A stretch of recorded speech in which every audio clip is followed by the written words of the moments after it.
Hi, everybody. Andy, Paul, Maureen.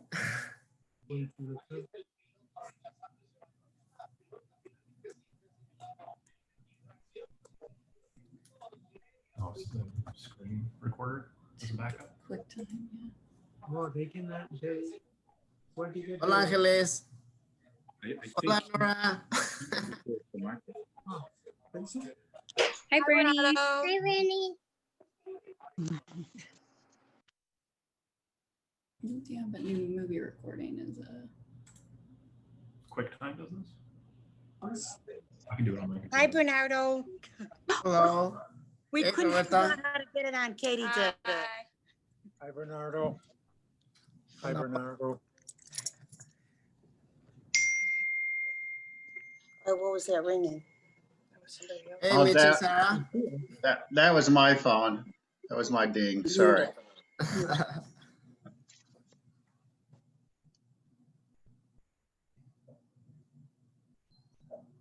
Bernardo, can you hear us? Because we don't know how this thing is working here.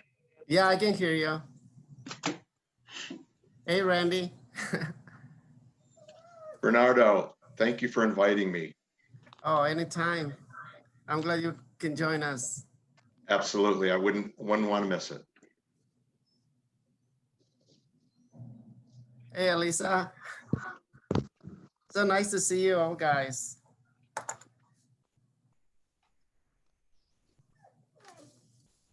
Do it.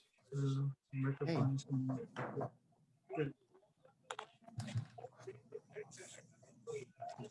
here, Coco. Coco wants to say hello, I guess.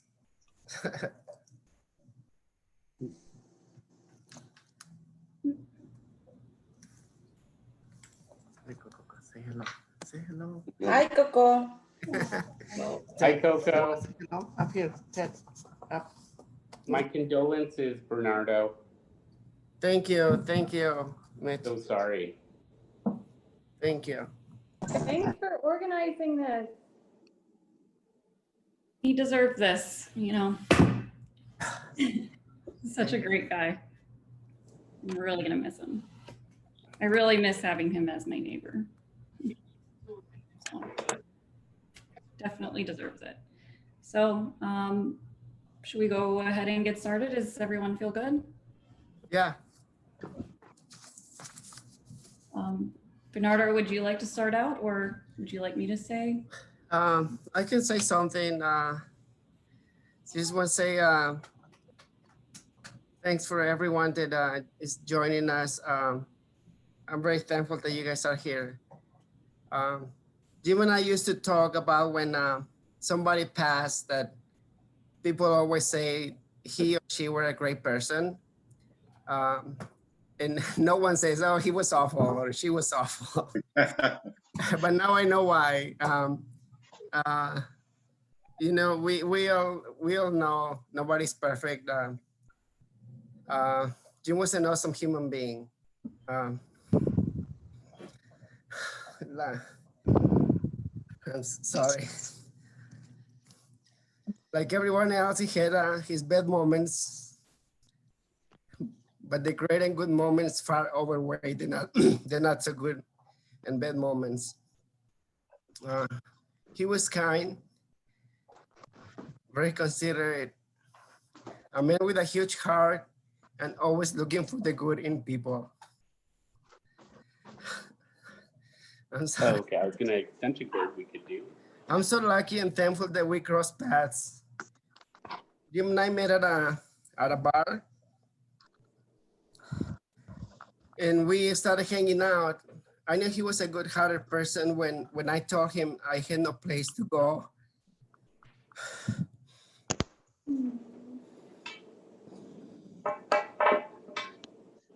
Because I couldn't afford the rent. And he offered me to come live with him in his tiny studio. Can you hear?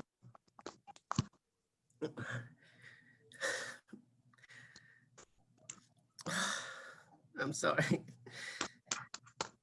And he invited me to come to live with him in his tiny studio. And he told me, you know, like you can live here as long as you want. And then when you are able to pay your own rent, you can just move out. But I never did. Well, actually I did. It was like 3 weeks later, I moved out. I moved out with my little plant and my bag of clothes. And I moved out for like about 3 weeks, and then we got back together again. And then the rest is history. I learned so much from Jim, and also learn by example. He will never like tell me what to do, and he always told me, you know, I can never tell you how you feel because nobody has the right to tell you how you have to have your feelings. And that's a very big thing that I learned from him, that we're not supposed to tell anyone like how they feel. It's not like, oh, don't feel that way. No, they have the absolute right to feel that way. And then I also, one of the biggest things I learned from him, it was that had to ask for an apology. Believe it or not, when I was growing up, I never heard my parents or anybody apologize to anybody, you know. So it was very hard for me to ask for an apology even when I was wrong. And from Jim, I learned how to ask for an apology. And many times when we argue, or all he wanted was a sincere apology, and he will move on. He will move on, and he will not hold grudges against anybody when the apology was sincere. And then I learned from him that he told me, then don't ever offer an apology with a but, following a but. Now I know why. And he also taught me to speak if something was bothering me, and just not pout, because he used to tell me I pout too much, and I give the the silence treatment. You know, what's wrong, Bernardo? Nothing. What's wrong? Nothing. There's something wrong. Just speak up and tell me what's wrong. So I am not a mind reader, so I cannot know what you're feeling. So he told me, like, you know, like, I learned a lot from him. He told me so much, and then I will always be thankful, but above all, I will be thankful because he loved me. We stayed together for 30 years, and it was because I felt good with him. He always empowered me and encouraged me to do my best, and he never ever put me down. For everything, he would always tell me, like, you can do it. Always encourage me to do stuff, and for that I'll be grateful forever, and I miss him so much. But I'm sure a lot of you know that Jim was very passionate about social justice and fighting for the less fortunate. He was so passionate about politics. And he always stood up for what was right. And when he will always speak up, even though doing that got him in a lot of troubles all the time. At his work, everywhere, you know, like, he will get into fights with the upper management and like say, don't do that, just like work. And he's like, no, I'm not going to. There's something wrong, and I have to speak up. And that was Jim. So, and I was also very proud of him when he did his higher education. He did it while he was an adult, and when he was working full time. You know, when he got his master, I was like so impressed and like so proud, and that he accomplished all that and working full time, and it was an inspiration. We truly enjoy each other's company. We travel a lot throughout the United States. I will cherish all of the good memories we had during those trips. I remember one time hiking in the Grand Canyon. He will always pack everything for everything. He will pack a outfit for like the morning and for the afternoon and for dinner and like Jim, who's gonna carry all that? Of course I was. I remember one time I went to the Grand Canyon and you know the weather at the Grand Canyon can be unpredictable. So he had some parkas because he said, you never know. I read that it can rain at any time. So I told him, Jim, I'm not gonna take mine. You can take yours, but I won't take mine. So I guess he felt pressure and he didn't carry his parka. So in the middle of course, in the middle of the hiking, it started pouring so bad. And Jim started like running everywhere. And I just started laughing so hard. Like, gee, where are you gonna go? Wherever you run is raining. What are you gonna do? And he just stopped and he gave me a look that I was lucky. Looks don't kill. And it was one of those days that you see somebody so mad that it's funny. And obviously he didn't think it was funny, but I thought it was funny. He understood my sense of humor, you know, like a few times I used to scare him all the time. Not lately because he was a bit older. He said, you're gonna give me a heart attack. But when we were younger, I used to scare him all the time and he would just like jump. He didn't think that was funny. But yeah, he understood my sense of humor. And he always cheered me up. Some people know that he used to sing to me. You know, when we were on a trip, we used to listen to Broadway musicals, and he could sing. I will say he had quite a voice. I used to tell him that he had like a kind of a church lady voice, kind of. And but he used to sing, and then he used to sing my name, and then this little dance with his little feet because he loved to dance. And then he will just sing to me like my name, Bernard, and he will do this little dance and like move, and he was so cute. He just brought up my day. But we had quite a long trace with the pops.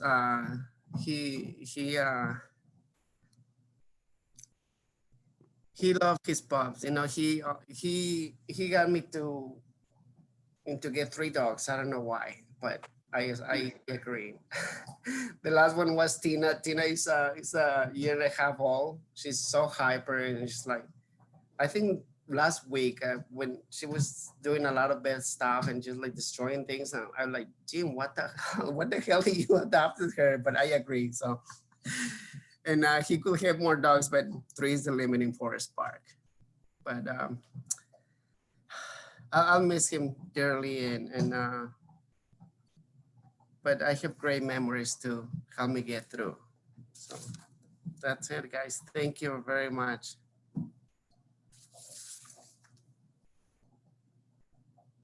Thank you for sharing, Bernie.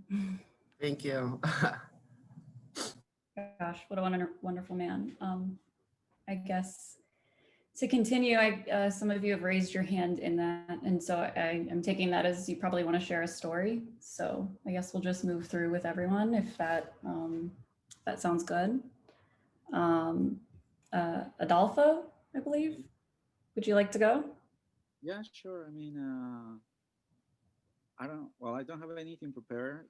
I'm just glad to be here. And well, I lived with Jim and Bernie, my 2 uncles, for a long time. And I'm just glad that they had the patience to live with me for so many years, to let me their space, to share with me, and to taught me a lot about how to care about dogs, how to understand how the American living works, you know, the American mind, and also for teaching me a lot about politics too, the good kind of politics.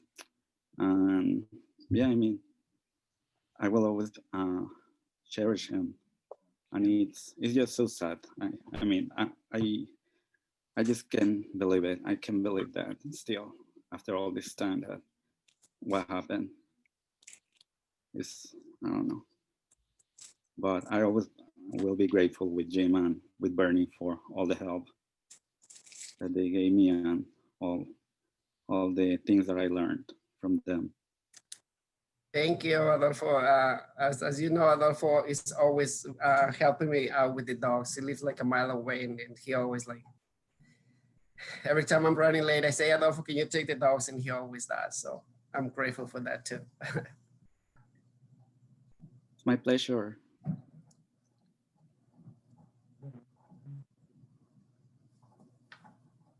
And the next one. Mark and Carlos, would you like to say something? Oof. Yeah. All right. Can you hear us? Yep, sure can. Yeah, we're not too good on this technology stuff, but we've been friends with Jim Bernard for what, years and years. And we always kind of went the same pathways of doing things, you know, thinking things out and trying to go different places and trying to get our marriage in order, you know, in a timely fashion. So it was good to have that reflection between us, you know, like couples kind of in the same boat. So that made us go through life a lot easier having friends like that. Of course, we're gonna miss Jim. Jim was he was also kind of an easy touch though when you want to get him riled up, you know, just a little bit, and that was kind of fun. But then you have to draw back a little bit, and that always made trips a little more interesting. So we'll keep that in our minds. I love it. I think we have Jesse Silva. Would you like to go? Hi, Bernie. I don't know if you guys can hear me. Yes, you can. Hello. Yes. Okay. Well, actually, Brian is the one that wanted to say something. So go ahead, Brian. I just want to say that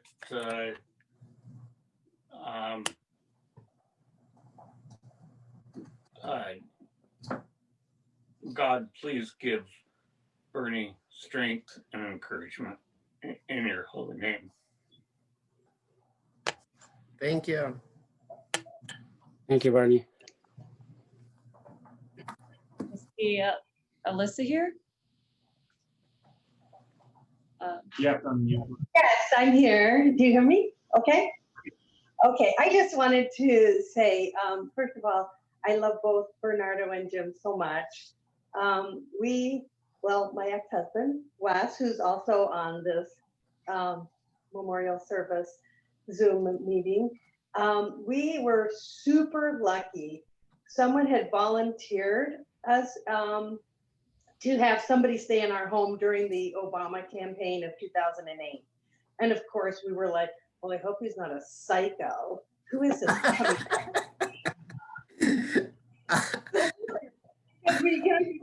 the worst.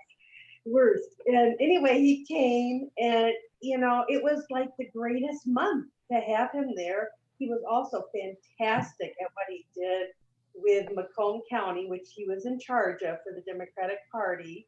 And Macomb County was like so important that year to bring in the state of Michigan, and he pulled it off. I was so excited. And we watched the returns together. And I mean, he was crying, I was crying. We were so happy when Obama was elected. And it was just, he was a great teacher as far as, like other people have said, politics. I learned so much, and I was in graduate school at Wayne State. And he was really helpful to me about teaching me about social justice and community organizing. And it's really helped me in my career. And I'm just forever grateful for knowing both Bernardo and Jim. I loved Bernardo's salsa, so great. And they're both were great hosts when we visited. And I'm so glad I saw you guys, 2 years ago. Right. I'm so grateful But anyway, thank you for letting me share in this, and I just love and care about you guys. And now it's hard to believe for me. It's so abstract, but it just breaks my heart that I won't be able to hug him again. So anyway, but thanks again for having this service, and I appreciate it. Thank you. You know, I'm sorry. He never told me he cried when Obama was elected. There's only a few times that I saw Jim crying, but the biggest one that when I saw him cry was when our first dog Rudy passed. I never saw him crying like that before. He used to say that he envied me because I cry very easily, and he couldn't cry that easy. Say, and this is news to me that he cried that day. Thanks for sharing.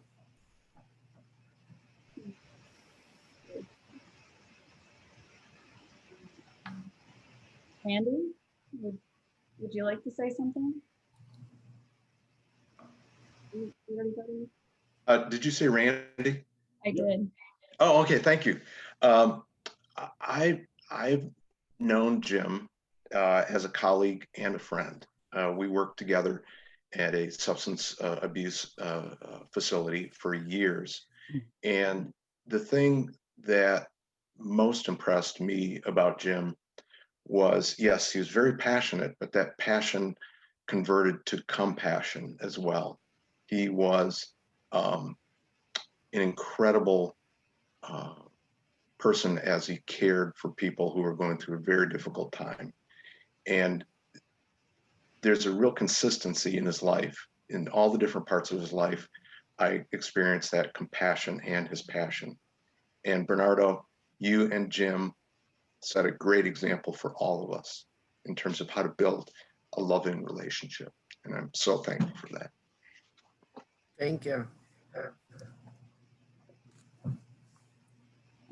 Paul, Maureen, Jacob.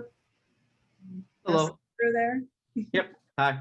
I'm Paul. I was Uncle Jim was my godfather, and so I've known him my whole life. And one thing that in more recent years as an adult, I've really learned how much, like Bernardo said, he stood up for those that didn't have the voice to do it, or recognized that to be on the side of folks who are underrepresented. And as an adult, I found out how much work he had done in his youth, before I was born, in social justice and working in community organization. And then as in his later career in education, working for students who didn't have the voice to say things that were unpopular, that needed to be said. And it's humbling to learn that about him as a grown-up, myself as a grown-up, to know those things about him, and to try to emulate to do those things knowing that there are consequences to it. And he had the strength to do that work knowing that it wasn't popular, and knowing that there would be consequences to being that voice. And it's incredible. So sorry, I'm just so sad. I'm sorry.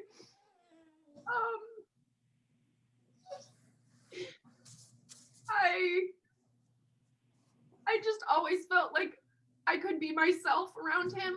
He never judged, and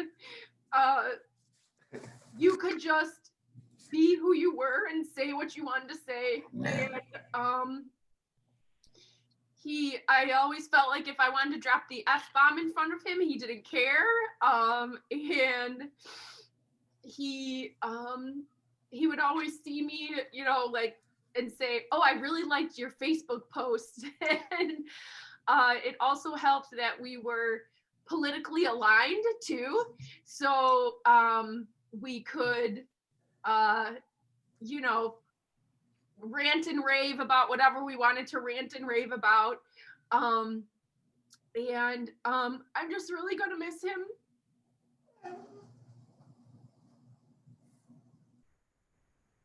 I'm really glad you had that. He was so great, wasn't he? Let's see, we have Mr. Dennis, I believe. Yeah, that's my, I put Mr. there because I'm a teacher. So this is what my kids see. So this is another Bernardo. Bernardo and I every year would hold a cookie bake at our house, and Jim and Bernardo would come to it. And Bernardo would be off at the counter perfecting whatever recipe he had. I don't know, it was macaroons one year, and just that would inspire me, Bernardo's skills. And then we would all turn, and Jim would be sitting on the stool and just sharing story after story about, you know, putting his money where his mouth was, his volunteer work over the years for social justice. So as a teacher, then I said, you have to come speak to my students, because the school where I teach is maybe 5 minutes from Forest Park. And Jim's like, I'll be there. And this is just in the last few years. He came, I put him in the chair with like 39-year-olds. And then I just like stepped back, like Jim took it from there and just inspired these children, told his stories, and just made a difference for these kids. And I was grateful for him to take the time and come and speak to them. And I mean, this is fitting for me, like every Martin Luther King Day, as we approach it, I think of Jim and all the work he did. So I'll like commit to myself to fight that good fight and do more social justice work in Jim's honor. And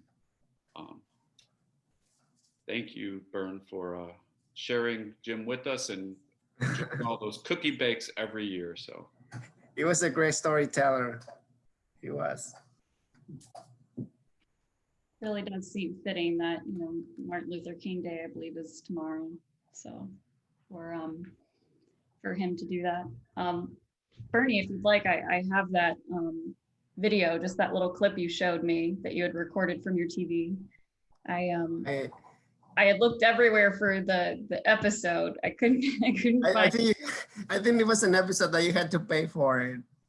I just couldn't find it. I couldn't locate it. But regardless, I will show you know, this piece, if I can pull this up here, and I'm gonna share my screen, and I think it's just appropriate for that. So while you do that, I want to ask Liz Lawyer.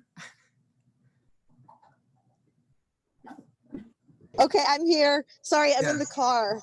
Okay. I'll give you guys my video, but you're gonna laugh at me. Hold on.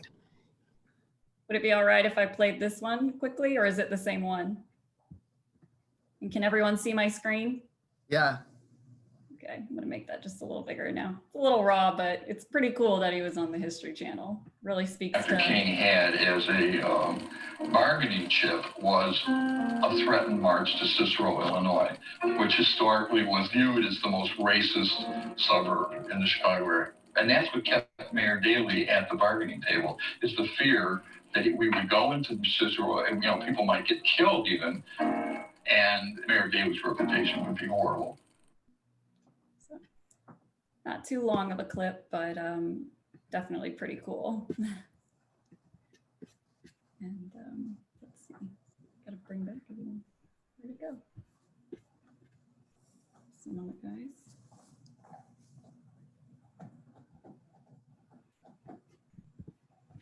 Just trying to bring everyone back, sorry. What are we? Oh, Liz Lawyer, I was gonna ask you if you don't mind sharing the story about when we went to see Hamilton and how you became Jim's hero. Yeah, so everybody, I'm in the car, so with my dogs, which I'm sure Jim would approve of. Can you guys hear me? Yes. Okay, I just want to make sure. So I'm going to try and tell the story, but somebody's going to have to help me with what exactly the argument was about, because I don't remember. So we had all gotten tickets to see Hamilton, and it was 4 years ago, and it was actually on Inauguration Day, just totally coincidentally the day that, you know, Trump was being sworn in. And we all went to dinner, and Jim had brought everybody these pins with, like, they were little buttons which had Trump's face on him, and it said oh gosh, what did it say on the buttons? In your guts, you know he's nuts. That's right, in your guts, you know he's nuts. So we had like our buttons on, and we had like our pink pussy hats on and everything. And we were waiting in line to get into the theater, which we all had tickets with seats and everything, but there was just, you know, they were waiting to let people in.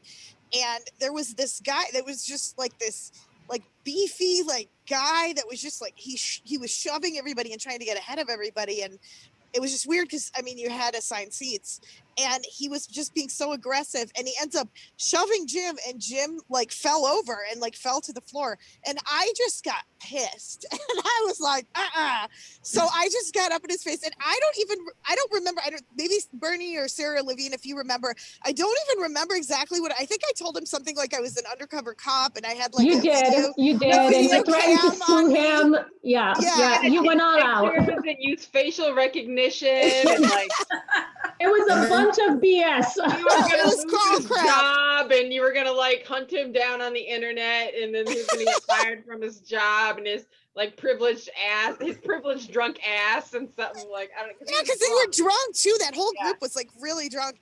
And so and Jim just thought it was like the funniest thing he ever saw. And he was like, "You're my hero, Liz, you're my protector." And I was like, I don't know about that one, because I almost got my ass kicked. But I think everybody else like had to separate us. Go ahead, Bernie. Sorry. I remember you put the phone in your guy's face as I have recognition on my phone and I'm gonna and blah, blah, blah. And then afterward, when we're in the play, Jim is like, is there such things with face recognition on your phone? I said, no. Well, now there is, but before it wasn't. And Jim was impressed. Jim was just like, I think I'm, you know, echoing what a few people have said, like he was just such a hero to me for all of the social justice work that he had done. And, you know, I loved having those conversations with him where we would get so fired up and like everybody else would kind of be like, okay, guys, you know, and just sort of wander off. And I too feel really inspired by Jim. I feel like so much of what I'm a lawyer and I do a lot of, you know, I work with a lot of people that are going through a lot of tough things. And, you know, I just think in those moments of like, you know, what would Jim do in this situation? Whatever is the most, you know, like whatever's the most right and sometimes the most aggressive and the most difficult thing is always what, you know, Jim would do. And I just keep that in mind. And, you know, I know like a lot of people here feel so lucky to have gotten to know him, and Bernie too. And Bernie, I just love you so much. And, thank you. I'm glad I can be here with everybody.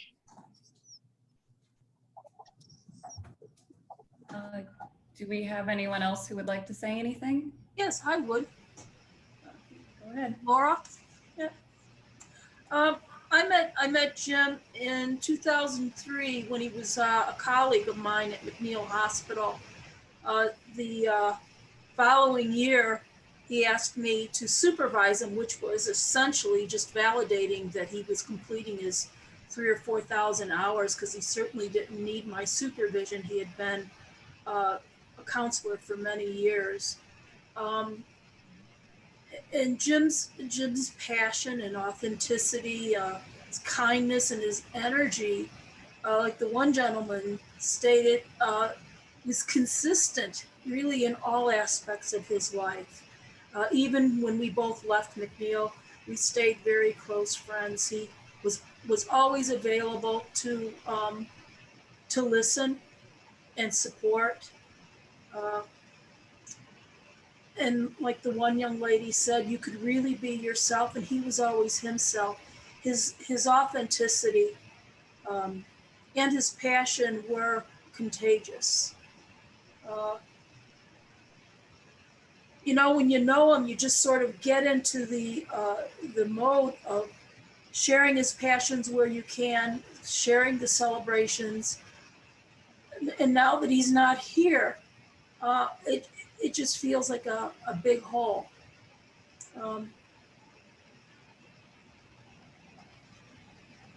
I don't know. It's strange to have somebody with such a large personality and soul and not really think about what it would be like if all of a sudden that disappeared. So he'll be missed by all of us. Thank you. Really was great. I'd like to say something. Hola, Bernardo. Hola. This is Joe and Selena from Phoenix, Yes. Arizona. I can't believe you guys know each other. We did. Hi, Laura. Laura. I didn't meet Jim until 2015 when we were at the 50-year anniversary of our involvement in civil rights in the South with the Southern Christian Leadership Project, with what they called the SCOPE Project, Summer Community Organizing and Political Education. He was involved in that, as was I. We didn't work in the same place. We didn't know each other back then in 1965, but we met in 2015 and we got to know each other pretty well in Atlanta at the reunion. We've gone through a lot of 50-year reunions recently in the last decade ourselves, as did he. And then we got to know him in Chicago. And Bernardo, we had some wonderful times in your home, Bernardo. Your lovely, lovely backyard, wonderful cooking. And we came to appreciate Jim a lot. And we were able to share kind of war stories from the civil rights days in the 60s, but also got to learn a lot about his involvement in organizing in Chicago, civil rights and otherwise. And our paths had not crossed, but I was in Chicago during the 60s after the civil rights work and attending theological seminary and involved in civil rights organizing there too. So we kept finding ways in which we'd been on parallel paths and wondered why we had never met before. But when we did meet, we stayed in touch, and Jim shared stories of his life with us. And we deeply, deeply appreciate having been a small connection to him and to you, Bernardo. Thank you for inviting us. Anytime. It's a joy when you guys visit us. It was a joy. I'd like to say a word, if I may. My name is Richard Franz, and I'm calling in from Toronto, Canada. And I knew Jim starting in the late 70s, early 80s, and I learned community organizing from Jim. And as others have said before me, Jim always looked out for the underdog, the person who was powerless. He was a tremendously loyal person and a great friend. He looked out for his friends. You could always depend on Jim to have your back. And I think a lot of us know that Jim had a lot of really significant turns in his life.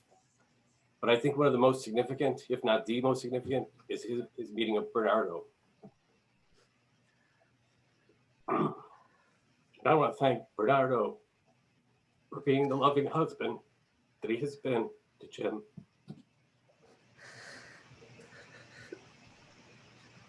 You guys are the best. Thank you. Thank you.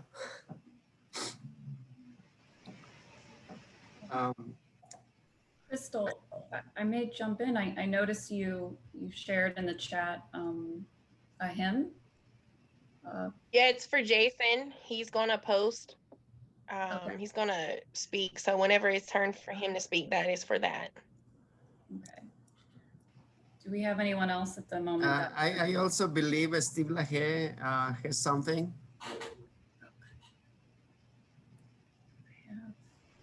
Here we go. Jeff, I believe. Did we get A before? Jeff is still thinking about what he wants to say. Hello. This is Jonaline. Hello. I want to just share one of my favorite memories of Uncle Jim and Tio Bernardo. And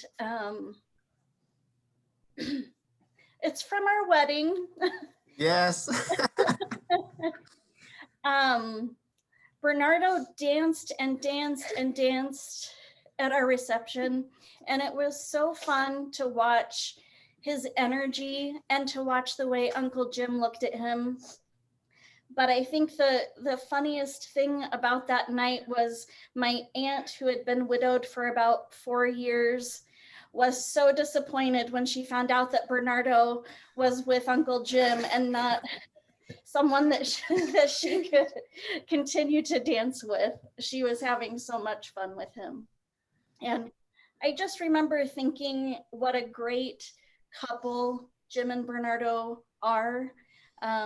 Even 20 years ago, to look at them and see the love in Jim's eyes for Bernardo and vice versa. And the two of you set such a wonderful example for everyone in your lives, but especially for Jeff and me. And I just want to thank you for that. Thank you.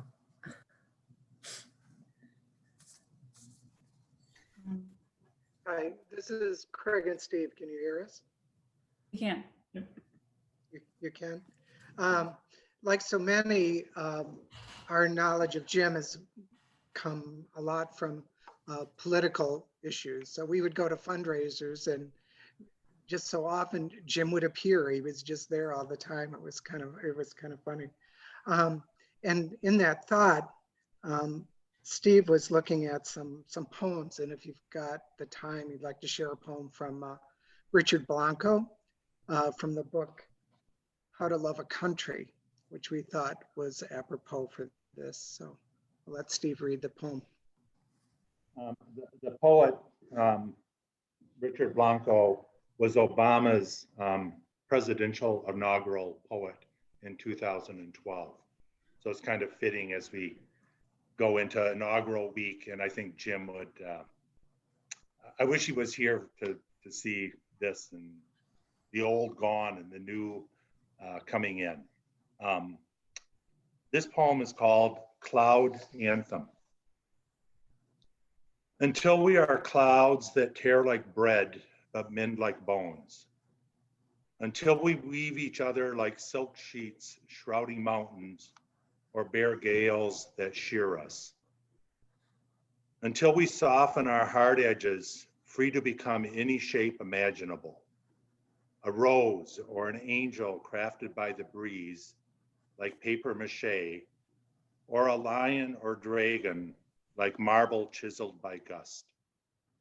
Until we scatter ourselves, pebbles of gray puffs, but then band together like stringed pearls. Until we learn to listen to each other, as thunderous as opera or as soft as a showered lullaby. Until we truly treasure the sunset, lavish in it mauve, rust, and rose. Until we have the courage to vanish like sails into the horizon, or be at peace anchored still. Until we move without any measure, as vast continents or as petite as islands, floating in an abyss of virtual blue we belong to. Until we dance tango with the moon and comfort the jealous stars falling. Until we care enough for the earth to bless it as a morning fog. Until we realize we're muddy as puddles, pristine as lakes not yet clouds. Until we remember we're born from rivers and dewdrops. Until we are at ease to dissolve as wispy showers, not always needing to clash like godly yells of thunder. Until we believe lightning roots are not our right to the ground. Though we collude into storms that ravage, we can also sprinkle ourselves like memories. Until we tame the riot of tornadoes, settle into soft drizzle into a daydream. Though we may curse with hail, we can absolve with snowflakes.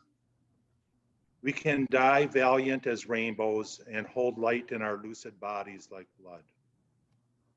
We can decide to move boundlessly without creed or desire, until we are clouds meshed within clouds, sharing a kingdom with no king, a city with no walls, a country with no name, a nation without any borders or claim. until we abide as one together in one single sky. Thank you. Personally, I love Jim and talking politics with him, and I'm really going to miss his posts on LinkedIn because they were always great and got me laughing or whatever, or got me mad or laughing or whatever. Great emotions. So anyway, on Wednesday, I know I'm going to think about him as Biden is sworn in. So thank you. It's wonderful. I would like to say something and how I met Jim also through Alyssa. Alyssa and I were married, and he came to join us when he was working on the Obama campaign in Detroit. And I connected with Jim politically because I was involved in my union, and I was a executive board member, and so we understood one another that way. And we would have endless discussions about labor and how it related to society and things like that, which I found very stimulating and interesting because Jim had so much heritage concerning that. And but I want to share with you a different kind of Jim. When we came to visit Bernardo and Jim in Chicago, they were great entertainers, and Bernardo cooked with us, and we met their dogs and everything. So then the night we were there, Jim said, well, we're going to go out and have some entertainment. And so we ended up at the drag queen show in downtown Chicago. And it was something that I probably would have never done, but I had so much fun with Jim and Bernardo. It was just insane. And I will always remember that, and I'll remember how much fun Jim was, and his commitment to social justice is just phenomenal.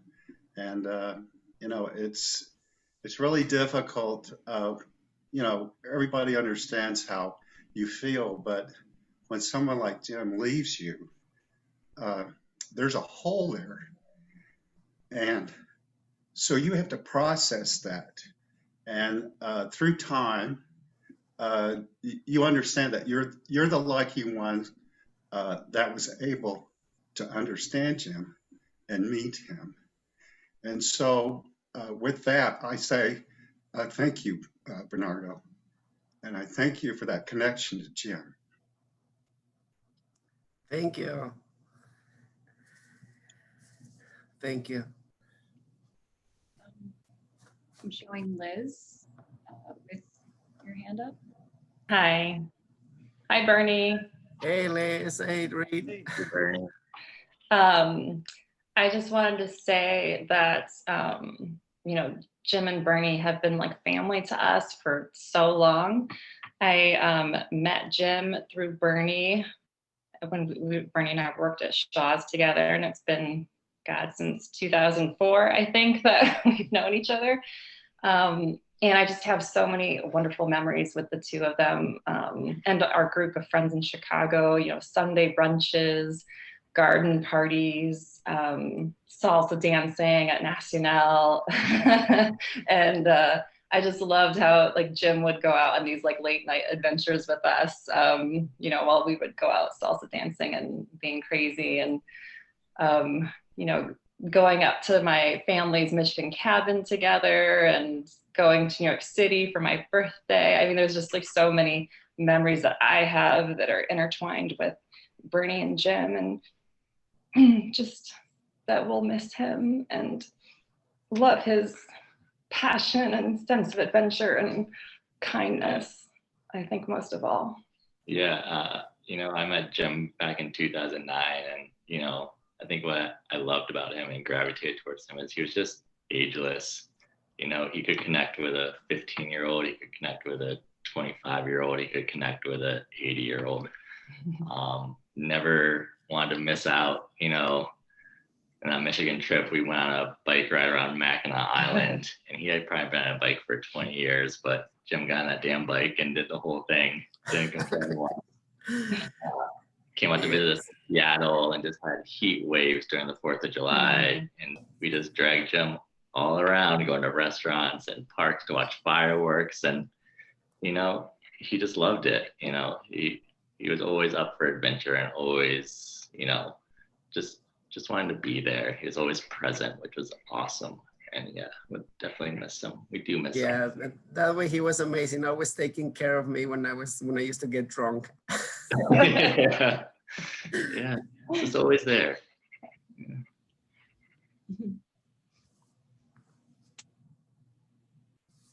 Let's see. Would anyone else like to say anything before we end this with Issa? I put together a nice little slideshow if you guys like to check it out. My name is Ray, and I'm hesitant to talk, but I do want to share something. I met Jim back in, it was the September the 4th, 1990, that sometime during that week, it was on the 4th that I checked into Illinois Masonic Hospital Clean Start program. And Jim was a person that was involved in my intake and providing me guidance during the week that I was in treatment. And so that's when I met Jim.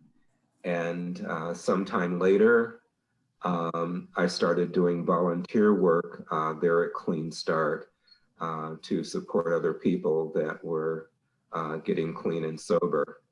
And over the years, since 1990, I would go to those cookouts in the backyard there. And I loved it every year, just going and seeing the beautiful yard that they would put together. I love plants, and it was just always such a wonderful environment and such a loving place to be. And Jim and I provided each other support and guidance over the years. And Bernardo, I am so grateful that you were able to live your life with him and be supportive of him. A beautiful couple and beautiful example of what love can do. And I really am grateful that we were all able to get together today to honor Jim. And be well, everyone. And thank you. Thank you.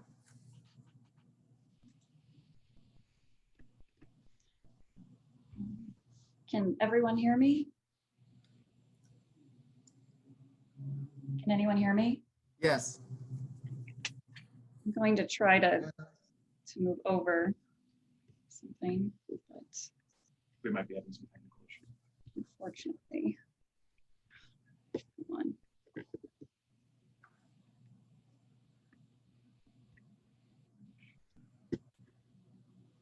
Come on. Don't do this now.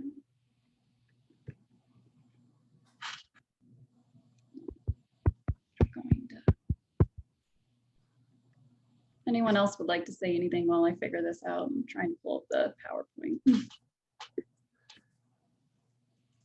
Jason, do you want to go after the slideshow or now? That's fine. I wanted to ask Crystal if you wanted to say anything about your short experience. My dad, I know he grew very important to you in a short amount of time. And you know, if this is a celebration of his life, this is kind of my dad's sense of humor, that Crystal gets to meet all the family and friends at this occasion. So if you want to say anything, I don't want to put you on the spot, sweetheart, but if you just go before the slide. Thanks, Jay. So, you know, I don't like to do memorial services and stuff, but I met Jim through Jason in a difficult time in Jason's life, and Jason is the splitting image of Jim. And Jim is very vibrant, and I was just looking at a text he sent us, like, I don't know, a couple of months ago, and it was a cartoon about Trump, and all the things that he was doing. And he was like my confidant, because he knew I was working on the campaign with Biden. And so I would ask him his opinion of stuff. And it's just unfortunate that I don't get to share my experiences with him on the campaign, that we ended up that I'll be working in the Biden administration. So I don't know. He always came down. He got to know our kids. I don't know. He was just a really good man in the short time that I got to meet him. And he did a lot of influential work in the civil rights. And he was always there to defend Jason on Jason's crazy post. When people would jump on Jason's post, Jim would just come in and be like, "How dare you have this audacity to be this way?" And I love that about him. And he was just so full of life and energy, and just refreshing, and just a older version of Jason. And God, there's so much alike. So yeah. So thanks, Jay, for letting me go. Let's see. Hoping. Oh man. My mouse isn't working on my computer for some reason. Dang. This is not cool. Not now. I have a PowerPoint that I want to show. A second, guys. Maybe I can get in somehow. If you guys want to keep this going for now, we get this figured out. If anybody has anything else to share. I can go before, you can end with the slide, Kylie, if you wanted to do that. Yeah, let's do that. We'll make it work. Jason, I put the Dakota verse in the chat. Do you want me to share it? Okay. You don't have to put it on the big screen. I just wanted people to know the English words. Okay. First, I just want to start out and thank everybody for being here in honor of my dad's life. I want to apologize to my nieces and nephews of my cousins for smoking on camera. I've been really trying to quit since my dad's passing. I know that's one of his final wishes for me, and I still am cutting back, but handling his passing. And I only usually light up when I'm emotionally, when I hear things like what has been spoken about my dad today, good things. If my dad was introducing me to anybody on here that I haven't already met, he would probably say that my passions and convictions have led to a kind of confidence of public speaking out of necessity, right, to educate and inform. But I can tell you, when I'm talking about my parents, the two people that brought me in this world, my passions for them are so high that I kind of lose that confidence.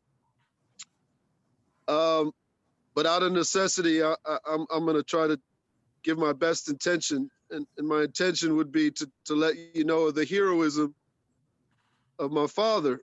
And it's the heroism of my father on a sensational, what modern culture is used to hearing. They want to know, like, what are the great things, like the History Channel that he was on.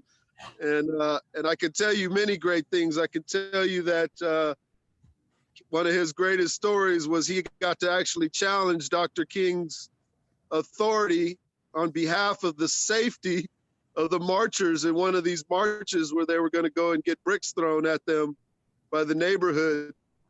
And it's actually quoted in one of the Chicago papers that this little young college-age kid had to challenge Dr. King's authority for the safety of the people. I could tell you another great story. He was locked up at one of those marches with Dick Gregory, an activist and comedian of that era. who recently passed. And Dick Gregory was in a cell with my dad, and he just made the whole cell laugh for 24 hours until they were released with his jokes. And my dad was just kind of like starstruck at this comedian activist that he admired. I can tell you that he went up against Harold Washington, the first black mayor of Chicago, for Harold Washington's benefit, to make him a better, stronger mayor. And I came to visit him in that summer, and I had to be at a radio show that he had to take on two of Harold Washington's agents or handlers, which both tried to make him sound like a racist on the show, like he was attacking Harold. And he just like killed them on the show. And then as they were like walking out with their lunch handed to them, they see his little multiracial child there, and both of their eyes widened and they felt completely silly.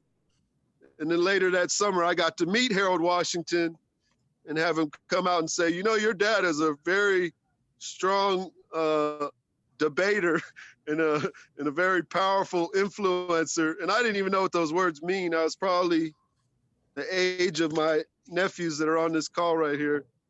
But those are like those heroics that we know about. But I want to talk about the just simple human, humble heroics of a man. Without my dad's courage of pacifism and showing me the values of that, I was able to learn in life and take on the ideals of pacifism, even though I grew up in the Bay Area, California, thinking that violence somehow was a means to keep me safe or keep me secure or survive. And then through his courage, I was able to become a pacifist later in life. His courage of getting sober and clean for himself. I was able to do that at 30 years old myself because, again, growing up, I thought alcohol and those types of things were a way that us poor people or oppressed people dealt with our situation. And through watching him conquer that, I was able to conquer that. I want to say that watching his heroism and going back and getting his education later in life, I didn't even graduate. And at some point for a job, I had to get my general education diploma. And I did it just to get a job. And then through his inspiration and guidance, I actually went back to college and got some credits there, which I never had planned to do in my life. And the heroism of his example of even finding a way to stay engaged in my life when I don't know how easily my mom made that for him. And I don't know how easily I made that for him because I was an adolescent doing things that he didn't value. And he never gave up and he never quit on me. And here I am carrying most of his ideals to my own heart. And then lastly, I would like to say the example of not giving up on love. I watched my dad. I probably never saw my dad in a relationship with my mom because I was too young at their separation, but I saw him remarry.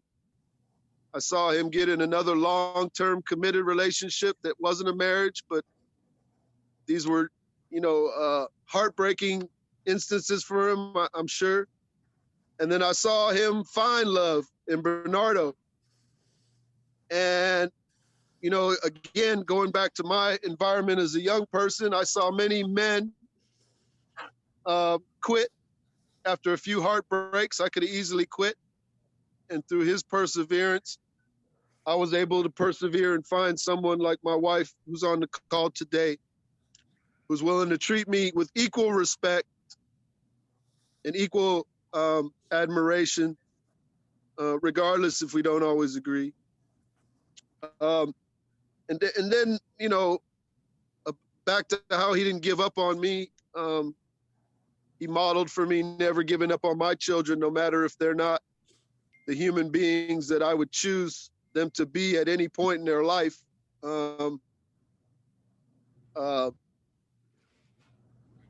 That's just my intention, to let you know that my dad was a hero to me, and anybody from the outside looking in that's met my dad knows that he just was a powerful man. I want to tell a quick story. My Aunt Diane might remember, came to Chicago and there was a carnival at the park, and I got caught up in this carnival. It was like, you know, they kind of jokingly said this was the gypsy carnival, because these folks would come around year to year, and all the people playing the games, they were like scams or cons. That, you know, they wanted you to spend a lot of money. And I remember throwing these darts, and the guy kept saying, for another $1, you get 3 free darts. And he kept saying free, and I heard free, and I was throwing these darts.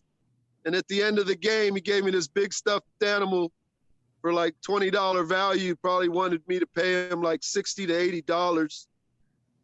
And I paid it because, you know, that's what. And then my dad said, "What?" And he walked back there, and he convinced a gypsy carnival, carny, if you'd call it that, to give back money, which they don't do. And he just wore him down, you know, like in my dad's fashion. Like my dad, at that moment, I was the underdog, and I was the little guy getting picked on. And I even remember my aunt's surprise, like, "You actually got the money back?" And that's kind of the power that my dad held. Oh, and finally, I would even say, so if you don't know, you know, my dad's example gave me the courage to go back and study my indigenous ancestry, which had been lost to my mother's family.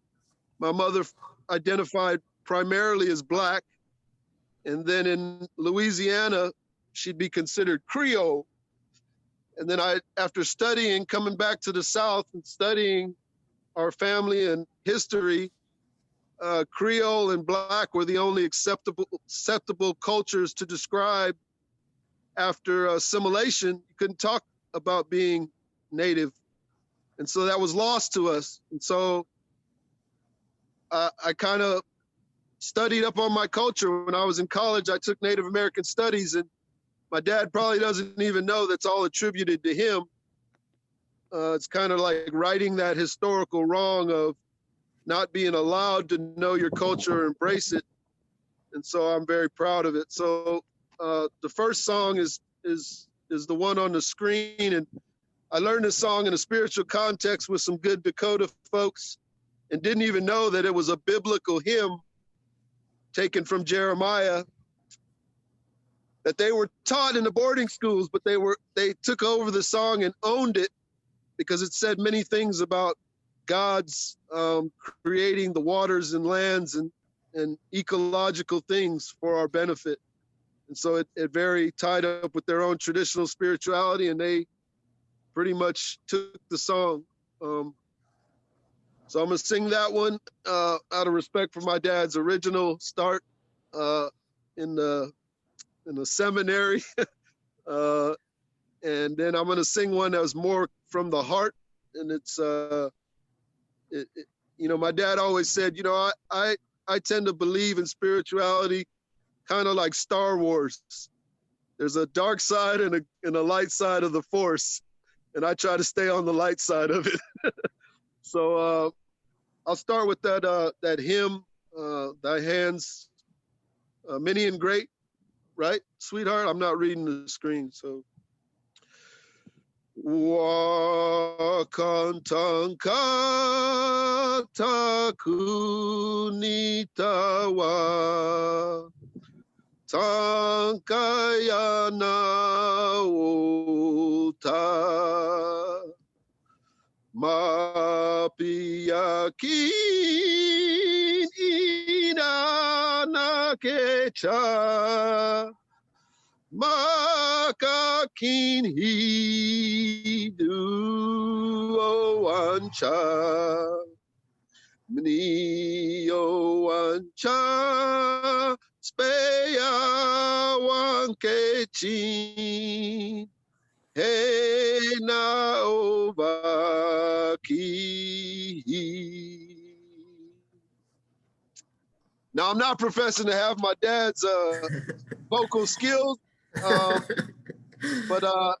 I was told that when you sing from the heart, you sing in prayer, that it's all a good thing. So the second one is Yakima Nation love song from Coeur d'Alene tribe out in the Northwest. And really no words, it's just sounds that express the emotion of love. So I'd like to capture the love that we all have for my dad. And if it's done right, it soothes the grief and turns that grief and reminds us of the love. Way low, hey, yeah, hey, yeah, hey, hey, oh, hey.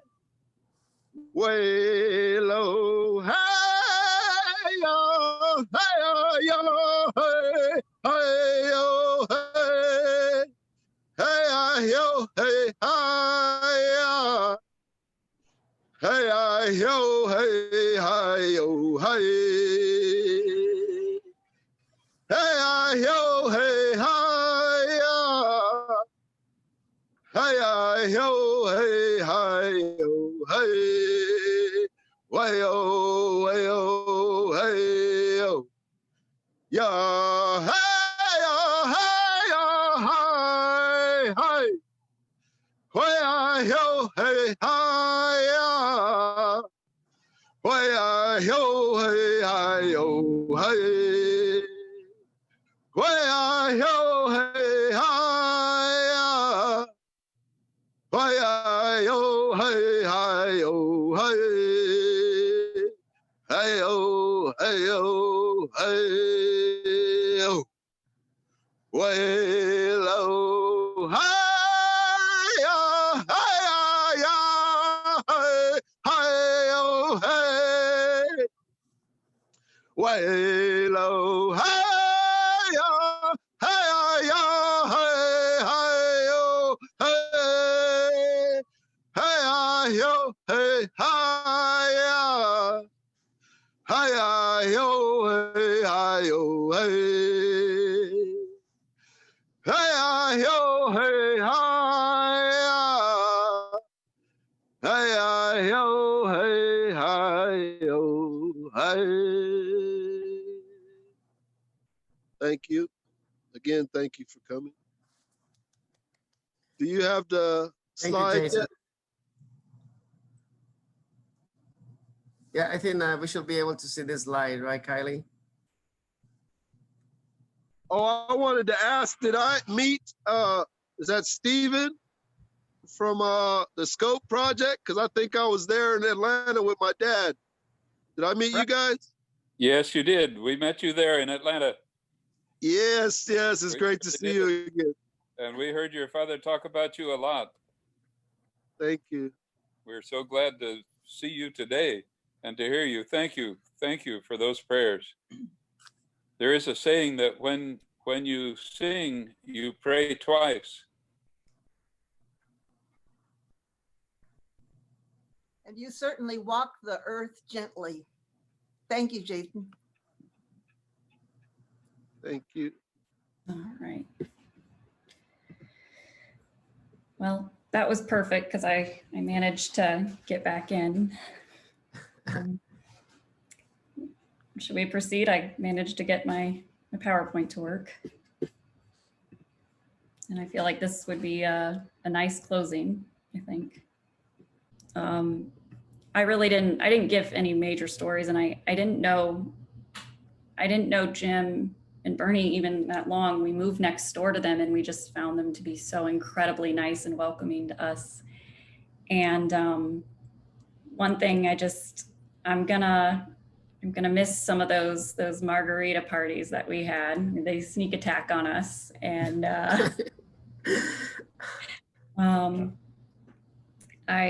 you know what, I don't mean to be the last person to speak, but I do want to share this funny story because it speaks to the fun night I had with both of Bernie and Jim.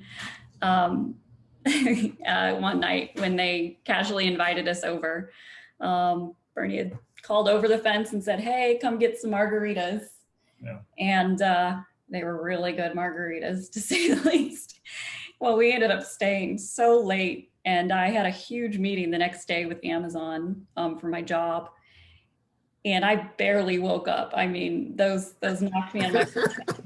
I just the night before, I mean, we were talking with Jim the whole time, you know, it just social justice and just dogs, everything that we love, and it was just such a good, enjoyable night. And the next morning, everything that could go wrong did go wrong in my Amazon meeting. And I wasn't feeling so great from that night before. But I think given how chaotic the next day was, it also meant that I was never going to forget how fun, you know, the night before was. And so, you know, Bernie, thank you for inviting us and giving us that time with Jim as well, because it's just a fun memory, and I'm gonna miss him, and I appreciate him so deeply, because anyone who stands up for the underdog, or for anyone who's feeling oppressed or belittled, that's a hero in my heart. And I'm grateful for his friendship, and I'm grateful to know you. And I think everyone in this room can agree that Jim was just an outstanding person, and we loved him, the good, the bad, the ugly, the cheerful, the activist, the father, the son, the husband, and he'll be missed greatly.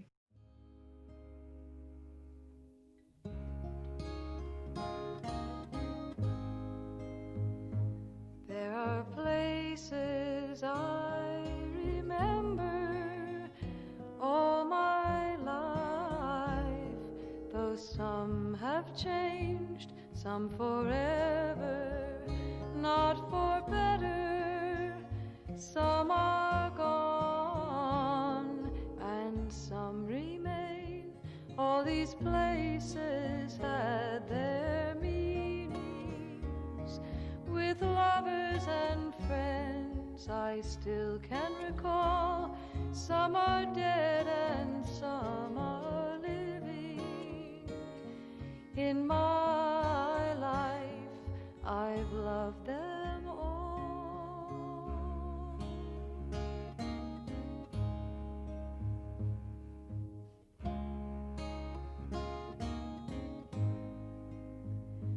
But of all these friends and lovers, there is no one compares with you, and these memories lose their meaning when I think of love as something new. Though I know I'll never lose affection for people and things that went before. I know I'll often stop and think about them. In my life, I love you more.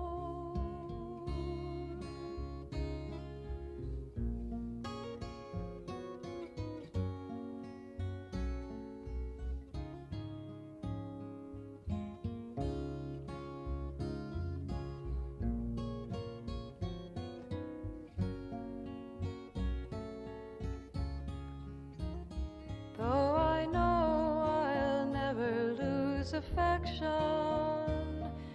for people and things that went before, I know I'll often stop and think about them. In my life, I love you more.